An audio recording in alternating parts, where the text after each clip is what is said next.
99, les premiers pas de professionnels. 2001, première demi-finale d'un tournoi du Grand Chelem, perdu à Paris face à Kim. Quelques semaines plus tard, finale d'un tournoi du Grand Chelem sur le gazon de Wimbledon. Juju s'incline alors face à Venus Williams. Le travail de fond paye.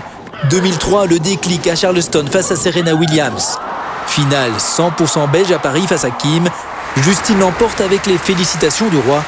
Justine laisse alors parler son cœur. Dédier cette victoire à ma maman qui veille sur moi depuis le paradis. J'espère que tu es très fière de moi, maman. Justine très émue et l'ovation sur la grande place de Bruxelles. Un deuxième titre en Grand Chelem à New York au Masters. Numéro 1 mondial, Justine devant Kim Clijsters. L'année reprend, les premiers Open d'Australie.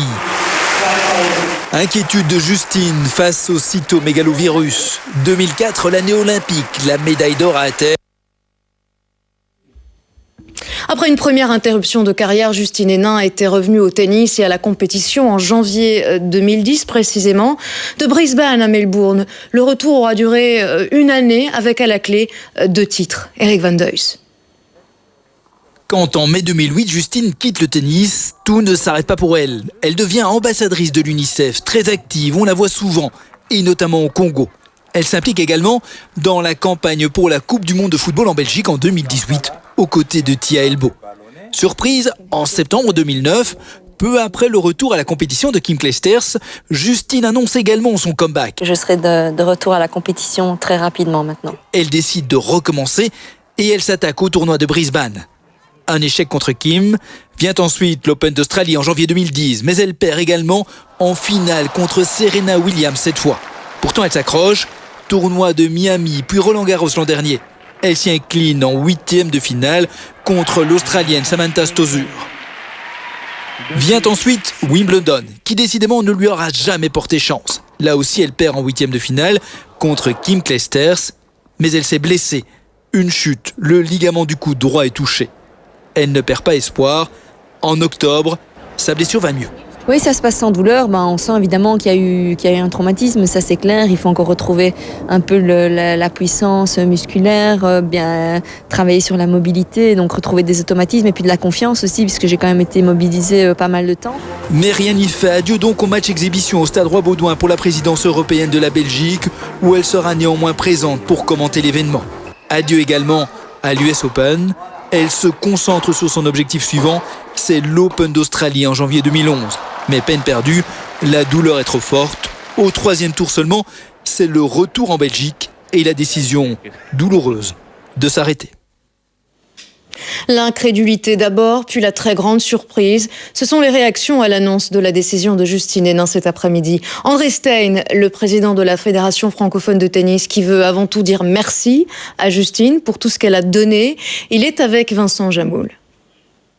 Loin de moi l'idée de penser qu'une nouvelle perturbation ici physique viendrait la conduire à prendre la décision de mettre fin à nouveau à sa carrière. Donc c'est une surprise. C'est de nouveau pour nous, pour elle, la fin d'un rêve. Le rêve de quoi? D'être champion du monde en Fed Cup, quoique les autres filles sont peut-être, et je l'espère, capables d'y arriver.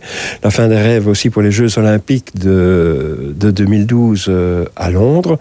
Mais ce que je voudrais dire au-delà de tout cela, y penser d'abord, penser à elle, parce que pour elle, ça doit être un choc énorme de devoir annoncer cela pour les raisons qu'on connaît, et de constater et de lui dire merci pour la fabuleuse carrière qu'elle a accomplie. On peut maintenant malheureusement parler au passé, et pour tout ce qu'elle a fait pour le sport belge, le tennis en particulier, mais aussi le sport belge. C'est une ambassadrice du sport belge, et je pense que même si elle n'est plus sur les cordes, elle pourra rester ambassadrice. Alors, ça, bien sûr, je le dis aujourd'hui à elle à travers les médias. J'espère lui dire de vive voix le plus tôt possible, parce que c'est vrai que c'est difficile de la joindre. J'ai eu tout à l'heure son entourage, c'est difficile de la joindre pour le moment, et je comprends tout à fait ça. Le poing serré, c'est la première image qui vient à l'esprit lorsque l'on évoque Justine Henin, une battante, une joueuse conquérante, une joueuse de caractère. Martin Vachiri. Justine Henin est une véritable enfant de la balle. Déterminée et passionnée, depuis toujours elle vit pour le tennis. Perfectionniste, à 12 ans, la jeune joueuse fait déjà preuve de maturité et d'une très grande lucidité sur son jeu. Je crois qu'on a toujours des points à travailler. Bon, il y a toujours le service, le manque de puissance. Et un coup n'est jamais au top, il faut toujours l'entretenir. Le décès de sa maman va marquer un tournant dans le caractère de la joueuse.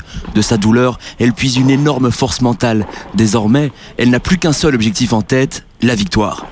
En quelques années, elle devient une véritable machine à gagner, aidée par Carlos, son mentor, qui arrive à tirer le meilleur d'elle-même. Rien n'est jamais facile, rien n'est jamais acquis. Il faut travailler très dur mais en tennis, c'est un éternel recommencement. Justine, 1m67 de hargne et d'énergie, la championne est une battante. Dépassée physiquement par certaines adversaires, elle domine pourtant le tennis féminin. Une joueuse hors norme qui a su mettre sa technique au service d'une volonté à toute épreuve.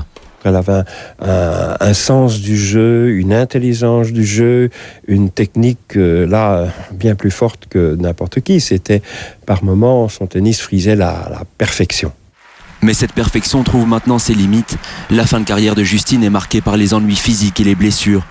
Aujourd'hui, la championne déclare forfait contre sa seule véritable rivale, elle-même.